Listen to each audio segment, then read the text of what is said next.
Now coming to our next topic, we are going to see how we can set up BackTrack. We will start by discussing how to download BackTrack, then consequently we are going to look at the various options of running BackTrack. BackTrack can be downloaded from the official website located at www.backtrack-linux.org/downloads.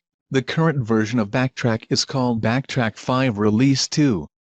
There are a number of options you have to choose before downloading software from the BackTrack website. These include the type of X window manager, which could be either GNOME or KDE. Also you have to choose the hardware architecture, which could be either 32-bit or 64-bit. Next is the image type, which could either be an ISO image or VMware files.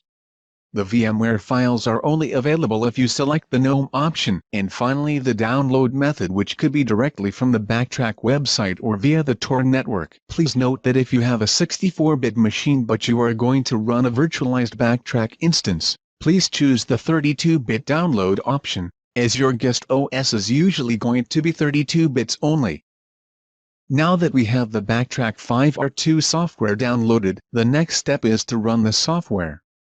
A number of options are available to do this. The first option is to burn the ISO image on a DVD and boot using the BackTrack Live DVD. The second option is to do a complete installation of the BackTrack software on a machine dedicated for this purpose. Lastly, we could run BT5 inside any free virtualization software like Microsoft Virtual PC, VMware Player, Oracle VirtualBox, etc.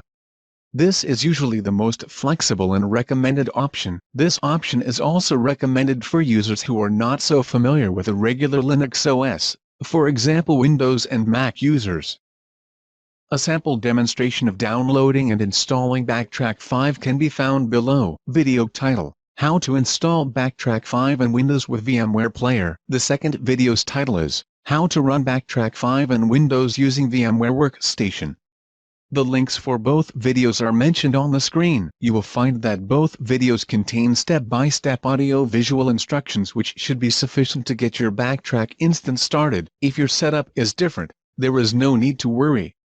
There are various online resources available for virtually all the possible scenarios to run BackTrack. A simple query on the popular search engines like Google and Bing will give you a host of online tutorials and YouTube videos detailing the step-by-step process. For example, a possible search query could be installing BackTrack 5 and VirtualBox. The YouTube links for the most popular installation options have been included in the companion guide for this course. This concludes this video. In the next video we are going to continue our discussion on wireless lab setup.